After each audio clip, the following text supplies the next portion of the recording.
Watch the ride.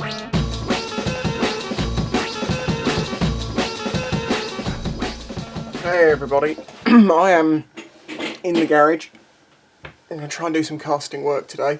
Oh god, first thing I'm going to do though is I'm going to open this which came to the PO box.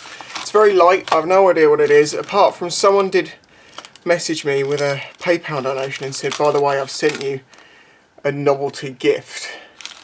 So who knows what we got on here. But to reply to your message, dude, because I know you'll see this, do not worry, you are giving me more support than you need to, so don't worry about what you said. L&D Gifts, claim your 10% off.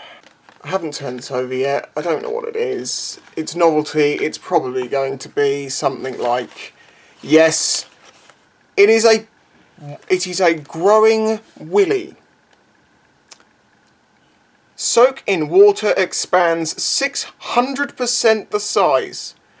Takes up to 72 hours to fully expand. Well, that is no use for her, is it? Right, let me find some water. Is this like a plick plick fizz moment? Or is it a prick prick fizz moment? It feels like it's made of rubber and it doesn't feel like it's going to do anything. Oh, it's got air bubbles forming already. 1, 2, 3, 4, 5 centimetres long exactly. Okay, so I finally had moulds and things arrive, so I can actually, not mass produce, but batch produce some of these counter paperweights, ornaments, you know what I'm saying.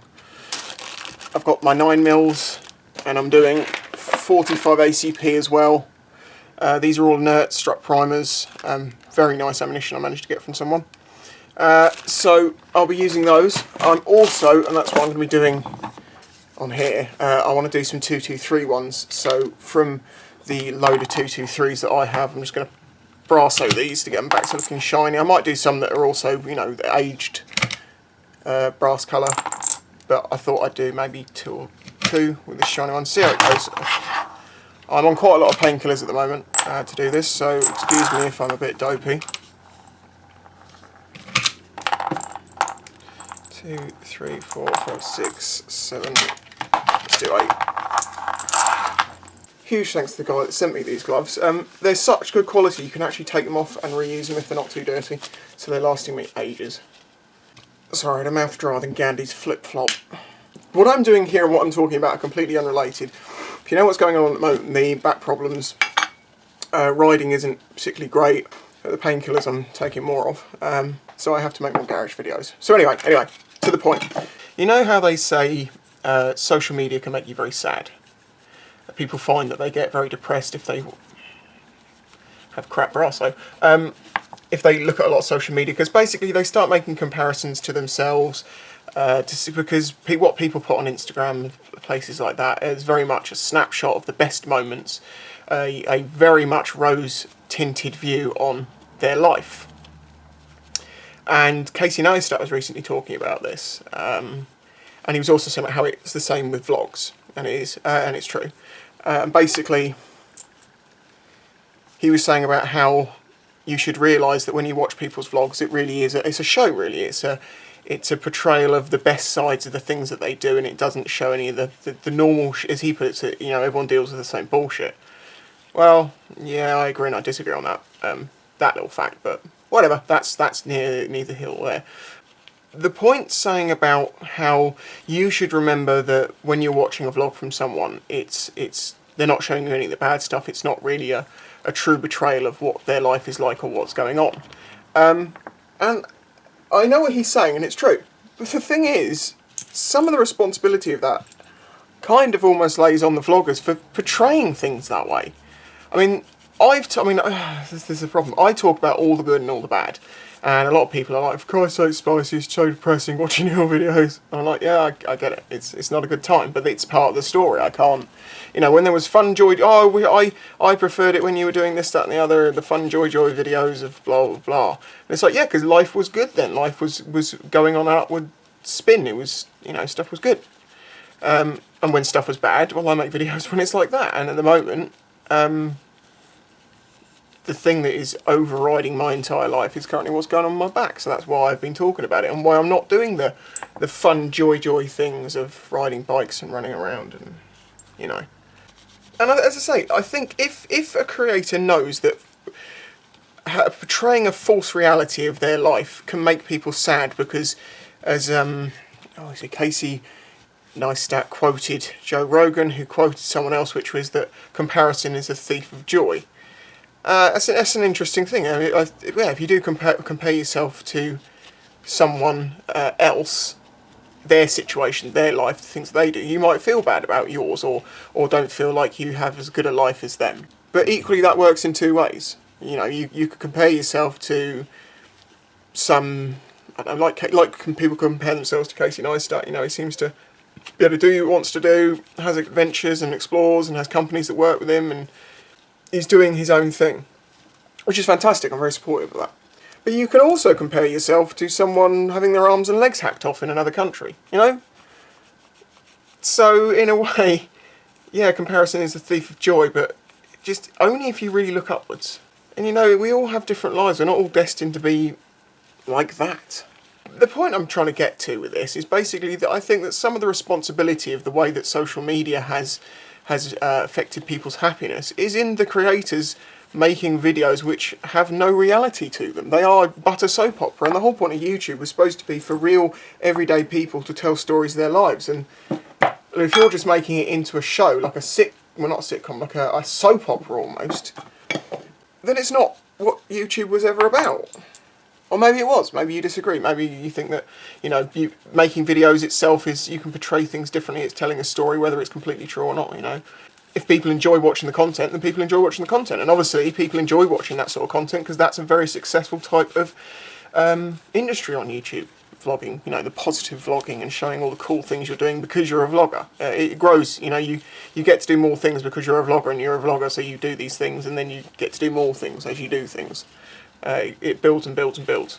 Money helps, but just being a vlogger means you get people saying, hey, you can come and do this. So in the same way that if I do a product test on a battery pack, I have every Chinese company in the world contacting me with their battery pack saying, hey, would you like to review ours? The point I'm trying to get here is I think there is some responsibility on the vloggers to not... I mean, if you know that rose tinting your life the way you do to make the vlogs the way they are is going to make people unhappy, maybe you should bring some more reality into it. But then people will say that's not entertaining, that's not what I'm here for.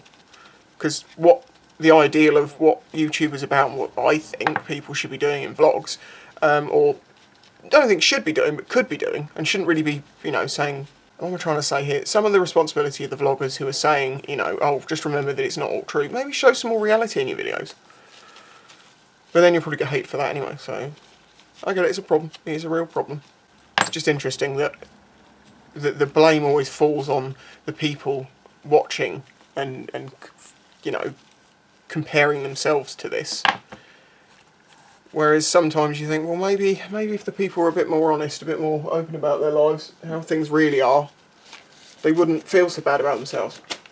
As I say, that's why I do my videos in a very matter-of-fact, like how things are going on way. I won't try and pretend things are great when they're not.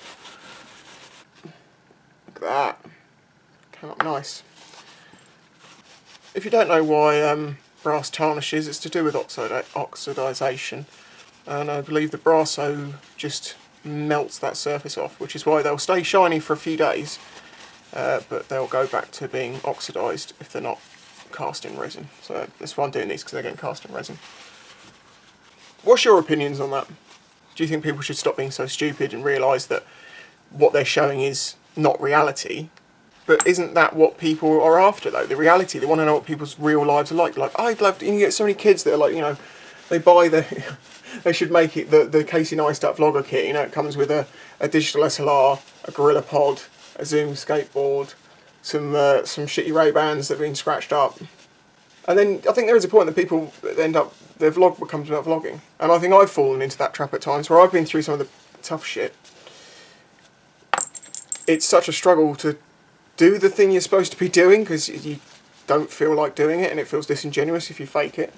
And I am currently sort of vlogging about vlogging, I get that irony here, but it's more about trying to share the real side of stuff.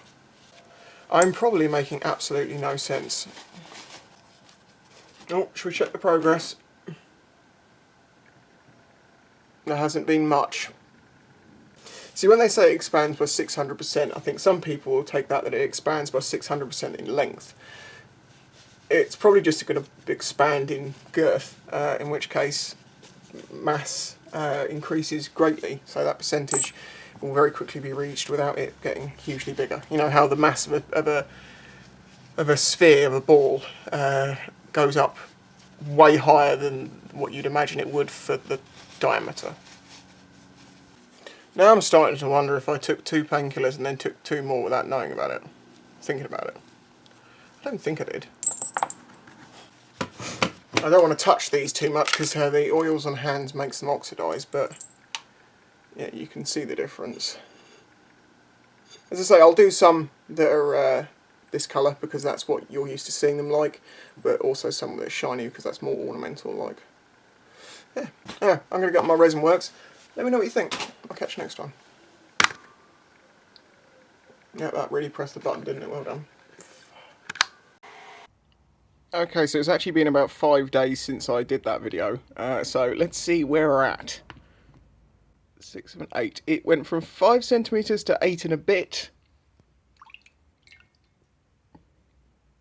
Why? Why does this thing exist? If this gets me demonetised, I swear to God. Derek, we all know you got some balls, but now you got a dick too. Watch YouTube?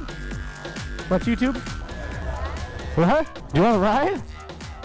I got a helmet. I'm Brennan. Nice to meet you. Hell yeah. She's kind of creepy. Gonna get famous.